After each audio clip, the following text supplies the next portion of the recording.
ეხლა ნახე. ეხლა მაგას ვიტყვი. ეს მანქანები 8 წლის. ხო?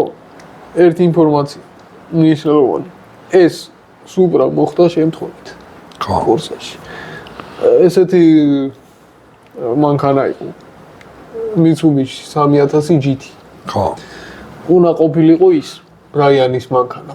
მეორე მანქანა და რატომღაც ჩვენმა ძმამ კრეიგ ლიბერმანმა რომელიც ფორსაჟის მანქანების მრჩეველი იყო.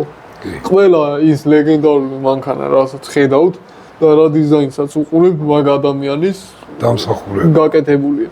და თან აკეთებდა ამ ყველაფერს ფურცლებზე. ფურცლებზე წერდა და ხატავდა. და რატო? ეხლა უნდა რაღაცები მოყვი, მაგარი რაღაცები. ხო და ეს რო ნახეს, ის აღარ გვინდაო და ამის გადაღება გადაწყვიტეს. ჩვეულებრივი სუპრა გეძევს და შეგიძლიათ ნახოთ რა განსხვავება ეხლა. სუპრა კი ლამაზია ჩვეულებრივი, მაგრამ ისეთიც არ არის რომ ხალხი გადაირიოს. ხო?